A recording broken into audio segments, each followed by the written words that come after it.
এখন কিবা এটা লগা যি গৰমৰ দিনত বৰ প্ৰসিদ্ধ মই মালিকক সুধিবলৈ ওলাইছোঁ এতিয়া কেনেধৰণৰ কঁঠাল পোৱা যায় কি প্ৰকাৰৰ কঁঠাল আছে কি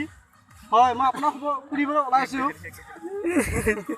আপোনাৰ বাগানত কেনেধৰণৰ কঁঠাল পোৱা যায়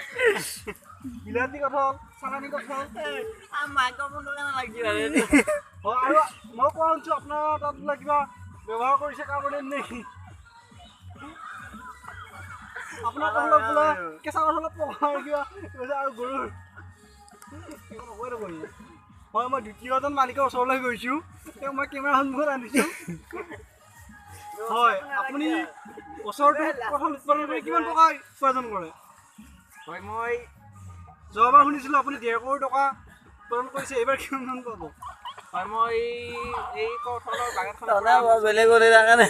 1.5 লাখ 2.5 লাখ টকা উৎপাদন কৰিব পাৰোঁ আৰু এইখিনি পইচা মই আম্বানীৰ হাতত দি থওঁ তাৰপিছত নেক্সট বছৰত মই পুনৰ কঁঠালৰ যতনৰ কাৰণে টকাখিনি উলিয়াই দিওঁ হয় তেওঁ আমাক ক'লে কঁঠালৰ চাইজ চাই পেলাই তেওঁ পইচাৰ অনুমান কৰিলে কঁঠালৰ চাইজ চাই পেলাই ক'লে প্ৰায় 2.5 লাখ মান টকা পাব হয় মই এইবাৰ তৃতীয়জন তেওঁক বাগানৰ মালিক বুলি ক'ব নোৱাৰি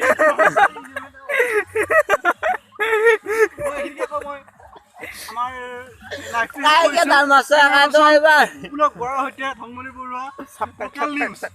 আৰু আপোনালোকে এই চেনেলটো ছাবস্ক্ৰাইব কৰিব ধন্যবাদ এই ফানি ভিডিঅ'টো ভাল পালে আপোনালোকে ছাবস্ক্ৰাইব কৰিব